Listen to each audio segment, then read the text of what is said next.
Namaste and welcome to Achievers and Changemakers, produced by Today's Youth Asia. In the TV show Achievers and Changemakers, we bring inspirational figures from around the world who have contributed to humanity. And in today's episode, we are featuring Mr. Ronan Farrow, Director at the Office of Global Youth Issues at the State Department of the US government. Mr. Farrow is also the Special Advisor to Secretary Hillary Clinton on global youth issues. Diplomatic Courier magazine and Young Professionals in Foreign Policy organization have named Mr. Farrow as Top 99 Most Influential Young Professional Under 33. To honor the aspirations of Mr. Farrow, we'd like to award him with the prestigious Young Achievers Award.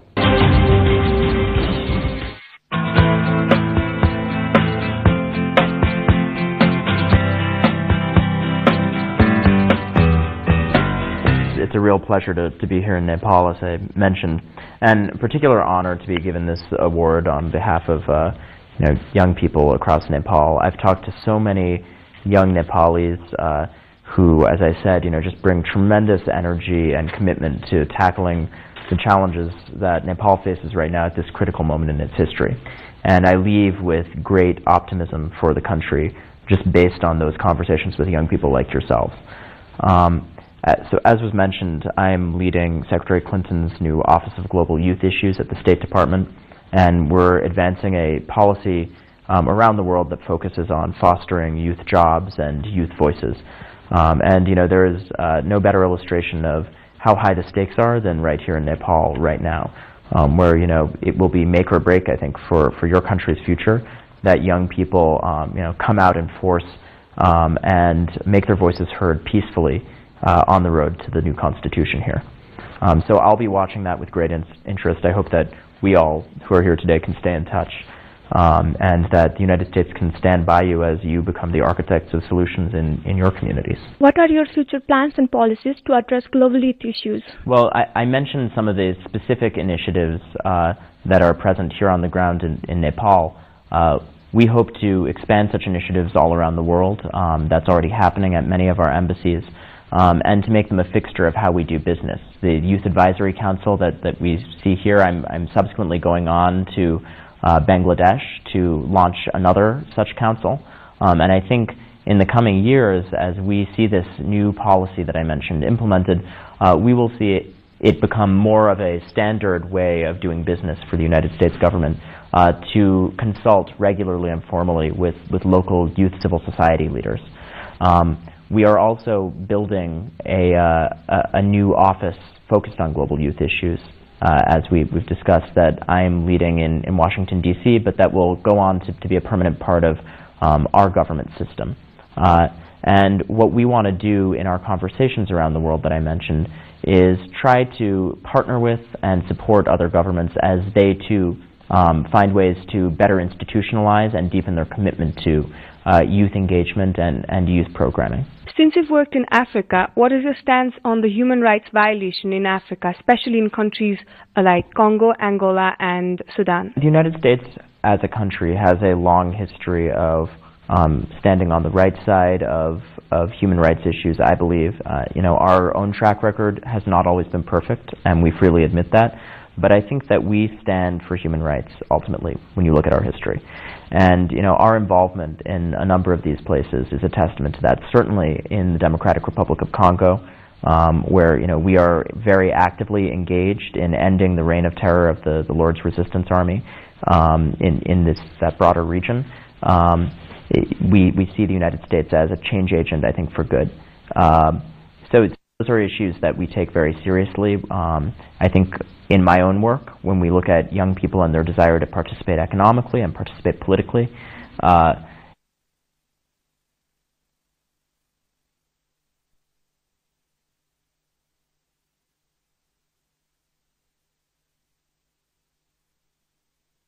assemble and make their voices heard, so long as they're doing it peacefully. And we need to ensure that governments are respecting the rights of young people to start their own initiatives and businesses without being oppressed or denied access to their basic rights. So I think it's at the core of the priorities that the United States has around the world, and it's certainly at the core of the priority issues for this particular agenda with respect to youth that we've been talking about. What personal contribution to the youth sector are you most proud of? I think that the work that I mentioned on Sudan student advocacy that I was very lucky to be involved with is something I was really inspired by. I don't know that I could personally take credit for that, but I think that I made a small contribution in some of the reporting that I did on the ground, some of the attention that I brought to issues about foreign investment perpetuating the conflict in that particular part of the world in Sudan. I think that helped fuel others who then took up the baton and really built an international consensus on those issues. I think that the work that I'm engaged in right now is maybe the project that I've felt most fortunate in my life to be a part of, partly because it brings me to young people like yourselves and gives us an opportunity to really connect and for me to hear from you what you think the solutions should be. And then to have a platform in my small way to try to integrate those solutions into the policy process of the United States, which has a leadership role around the world that really can affect change. So you'll have to come back to me after I leave my current job and see whether that is on the list of things that I would be most proud of. But certainly it is one of the opportunities that I'm most excited about. What achievement are you most proud of when you worked as UNICEF spokesperson for youth in Nigeria, Angola, Sudan from 2001 to 2009? That is yet another job where I stand on the shoulders of giants, and the things I'm most proud of were collaborative efforts with a lot of wonderful people in the UN system. And the ones that I feel most strongly about are those that have been sustainable since I've moved on to other projects, and where others have really, in an inspiring way, taken up the baton and continued that work. I think in particular, UNICEF has done a wonderful job of prioritizing youth political participation in ways that it hasn't always focused on historically. And efforts like the African Youth Leaders Network that UNICEF was instrumental in fostering have really taken on a life of their own, and I think provided a very interesting structure that has challenged institutions across the African continent to incorporate young voices more, and really upped the ante in terms of the way in which young people participate in African Union summits and regional governance processes and make their voices heard in their own communities too. So, I think it's an important area of activity. It's something that inspired, a lot of the thinking on the work that I'm now doing in the United States government, and that I hope can catalyze more change in the UN system too, which I think, needs and is currently looking at a greater focus on youth issues. You seem to express your honest opinions in your writing, whether it be by criticizing UN political bodies, exposing China's link with the Darfur genocide, or by criticizing George W. Bush administration's links with Beijing. Do you think articles have an impact in changing political decisions?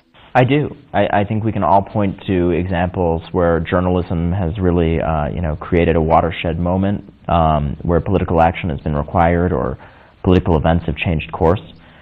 That's why the role of journalists is so important, and I don't know if any of you are planning on going into writing or pursuing journalism. I'd say a nod there. You're going to be good at it, I can tell already. But we need strong voices in that sector. We need young people in every country really picking up the baton and shedding light on the truth and being voices of conscience. I think it's a very powerful platform, and I miss writing myself. So, you guys all go out and do that on my behalf.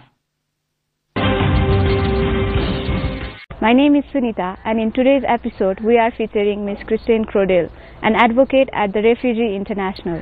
Ms. Kristen was involved in advocacy and passage of UN Security Council Resolution 1820 against the use of rape as a tool of war. She has authored several books and reports on the roles of gender in post-conflict reconstruction. Diplomatic Courier magazine and Young Professionals in Foreign Policy organization named Ms. Cordell as top 99 most influential international professionals under 33. To honor the achievement of Ms. Cordell, we would like to award her with prestigious Young Achievers Award.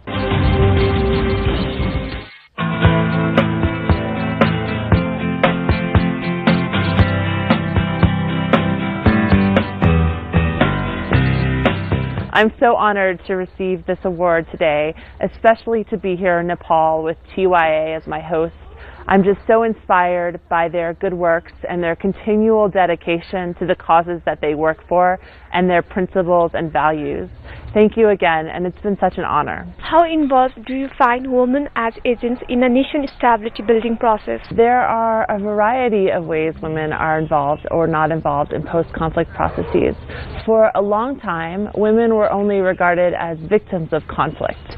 So after a war or a conflict, we would hear a lot about women who had been hurt or brutalized during the conflict. Only recently is this language changing and in a really meaningful way. Women are no longer seen as helpless victims of conflict, but are now understood as actors in that conflict, often fighting themselves, or as agents of change in ending the conflict. A really great example is Liberia, where women, during the peace process, which was going really poorly, women staged sit-ins to speak out about the need for peace and really asserted themselves in the post-conflict dynamic.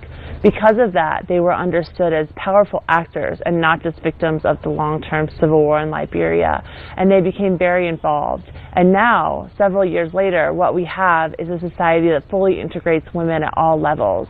So I think it's really exciting, the changes we've seen from the 1990s and 1980s, where women were just understood as victims, and now are understood as involved actors and agents of change in their societies. What are the challenges that the people mostly face today in order to fight against gender-based violence? Well, gender-based violence is a large problem for so many areas in the world. One issue is there's a lot of different types of violence that women face. Women are often raped as a result of violent war and conflict, but there's other types of violence as well. There's domestic violence, there's trafficking, which is an issue here in Nepal, and there's just so many different types. So one issue is we don't really always understand the type of violence we're working with or the place we're working in. It's really important to understand the specific contextual needs of women in a given country before you're able to really help them. One of the other major challenges is that when we talk about violence against women, we often talk about it in a really normative or moral way, like it's wrong, it's very bad, it's very hurtful, and all those things are true. But what we need to do is start talking about violence in a substantive way. We need to start looking at the data and the numbers and the core reasons and the roots for the violence, because that's when we can actually make policy changes that can help women. And it goes beyond just thinking normatively. When we passed Security Council Resolution 1820, we were really saying it's time to take the issue to another level. We have to think about it from a policy perspective. What policies can we put in place? So instead of after a conflict, instead of just saying this is really horrible, how can we actually introduce laws and legislation and processes that address violence against women? And that's a change that we're seeing now, and it's very exciting, but it's not happening quickly. Can you elaborate on your book, Women and Peacebuilding and Best Practices in Gender and Peacekeeping? I was a co-author on women and nation building when I was at the RAND Corporation, and the book was really watershed. It was the first time people said involvement in women in the earliest stages of nation building is a core reason for the state to become more stable. So whereas previously we talked about the rights-based approach, why we should involve women because it's the right thing to do in peace processes, this was the first time we as an international community proved that it's not only the right thing to do, but it's something that will make life more stable and peace processes more durable. And this was significant because if you look at places like Afghanistan, you often have policymakers that go in and say, okay, we need to end the war, and then we'll talk about women, then we'll talk about children. And that approach just doesn't work. And this book was the first time we said, if you put off the needs of women until late in the process, you will fail. You will trade their rights and their needs for other more pressing issues, and it just doesn't work. So this book collected data on different nation-building processes and said, where can we early on address the needs of women in a substantive way after conflict? And it was really important to get people who are going into post-conflict situations to say, how can we do this better? And through the book, the research has really helped us in areas like Libya, transitional states like Iraq, to better understand what policymakers can do early on, not to leave women out of these processes, because it has to happen early to help stability in the long term. Can you share some of your experiences with the United Nations in missions to Democratic Republic of Congo, Liberia, and Lebanon? Well, one of the things that all of these missions had in common was that I was working in a post-conflict society where war had ended, but things were still not safe for women. So even though the peace processes had been signed, the peace accords had all been signed, women were still living in fear and the challenges that war brings to their lives. They were still heavily victims of violence. They were still not able to feed their families or get an education. They faced so many challenges as a result of the war. And what I worked on with the UN in these various locations was looking at the national context to see how women could be better empowered and made more secure. When security extends to women, all sorts of great things happen. They put more money into their families when they're able to go to work. They help their families get healthy quicker. So really looking at what my role was to look at the impact that empowering women in these societies could have on making their families and communities more safe. In a lot of the contexts, I worked with security sector actors like the police and the army to train them and teach them what the things were that they needed to understand in regards to gender. And that was really exciting because a lot of these institutions, you have armies that have been on the front lines and are very skilled but have never understood gender or how to help women victims. So, for example, I worked with police women in Liberia who were the people that you would go to if you faced a crime like gender-based violence. And I talked to them about how to work with women and understand their needs, because up until that point they've been leaving women out of their work. So looking at the various security sector actors and giving them advice on how to better integrate women's needs. In Lebanon, I worked with border guards outside of a camp because women could not pass through the border to go to school or work. So we worked together to create a safer, more secure passage for women to go through the border on a daily basis. Through that, they were able to find meaningful employment and stay in school longer. So really thinking about all these small things after the conflict that hold women back and trying to change them through working with local institutions. You have worked on gender evaluation for the World Bank's Independent Evaluation Group. How rampant do you find this gender discrimination, and which part of the globe is most affected by these issues? All of the world, different places are affected much differently by these issues. It's very, very diverse.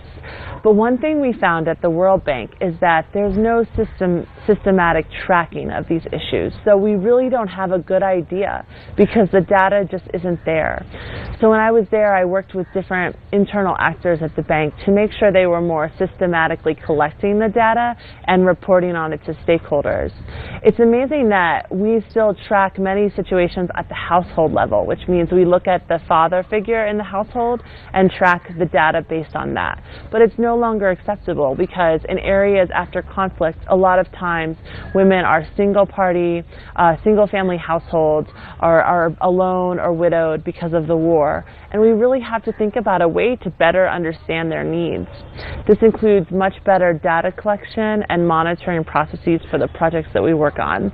I think it's so important to continue to do the research, and the research is based on quality data and analysis. And that's one thing that the World Bank does a great job of. So I'm very encouraged by their work with the Adolescent Girls Initiative and various other things that have come out of the bank recently. And it's so important for them to continue, and for all organizations to continue to collect the data in a way that can really help us do our work better. In what ways can human security and empowering women be prioritized as an example to nations' stability and peace building? Women's security and women's empowerment are so important to creating state stability. In the work that I did at RAND, we found that state stability was really determined by having women involved in the peace process as early as possible. A lot of people will say that this approach rocks the boat, or it's too much too soon, or that in closed societies it's not relevant for women to be involved in political processes. But what we have to do is remind them that early inclusion of women is of the utmost importance to the long-term stability of the project. We see examples of this in Liberia, where women were extremely involved from the outset in determining the future of their country and the way that things would run after the conflict. When women are not involved, like in post-conflict Afghanistan, we see a continual deterioration of their rights over time. Human security is really coming around. Our understanding of human security is really coming around. We used to see security as the end of flying bullets, the end of bloodshed, the end of conflict. But now we think more broadly. Security is really about the ability of a family to put food on the table for their children, the ability of people to go to work and go to school, the ability of people to continue to grow and thrive and vocalize their opinion in society. And women's inclusion is a huge part of that. We have to recognize the importance of gender equality in moving states forward. In the research we've done, we found that early inclusion of women lends itself not only to state stability, but to less international aggression by states. So by including women more in emerging institutions, we're lessening the chances that that country will be in conflict in the future. So we're really making a huge investment. Women are more likely to put their earnings back into the family. So we're really saying something important about the role of children and their ability to continue to thrive in the post-conflict environment.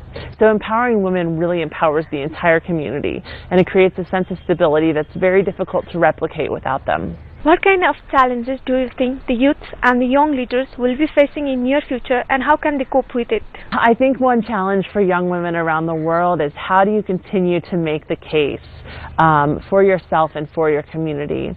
So many young women have so much potential to make change and be involved in their communities, but are held down by external circumstances like needing to go to work too early or having to provide for younger siblings. And I understand why it's like that, but we have to find a way to overcome these challenges and these barriers, because we find when we empower young women and young girls, we're really making an investment in the community over time. I think it's very important to continue to mentor and engage with youth.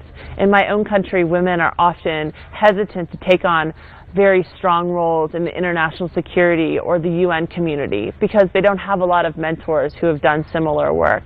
So I work closely with institutions that mentor young women to tell them these careers are open for you. There's changes that you can make. You can be involved. I think one amazing thing about Nepal is that women are police and military here, much higher rates than most countries. We find that having more women peacekeepers or military really opens the door to inclusion for women in post-conflict societies. So that's something exciting I think a lot of different countries could learn from Nepal. But it's important to let young women know that there's so many opportunities available for them, and to show them examples of other women who have obtained those goals, and to really foster their skills and their ability to be involved, because involvement of women has really high returns for the community. But we have to start early by making that involvement of young women and girls and making it very meaningful and their inclusion mainstream fully. What skills do you think women should acquire in order to have an equal footing with men in society? Well, I think that it's important to learn to speak with authority and with confidence. I think that young women in Nepal are very good at this. I've been very impressed. It's important to be able to articulate your needs and your wants without being afraid of what people will think. So having confidence with speaking, having confidence with interacting with others is so important. I think staying in school and acquiring education is incredibly important.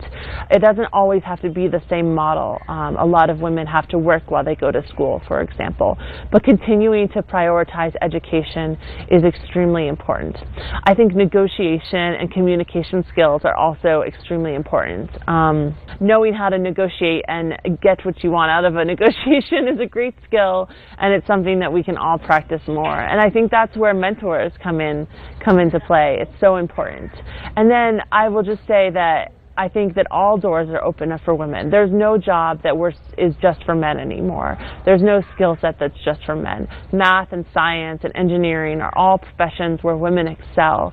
So we need to be reminded of that and to make sure that the opportunities are endless for them. And they know, especially in countries recovering from conflict, women should know that they can be equal members of society and participate across institutions. When I was in Liberia, I met a woman working as a mechanic. It was amazing. And when I was in Lebanon, I met another woman working as a carpenter. And both of them told me the same thing. My children are so inspired. They're so proud of me. Because it was the first time that these children knew that women can do anything. There's nothing closed down to them. My own mother was in the U.S. military, and it was a very long time ago, and she was forging new ground.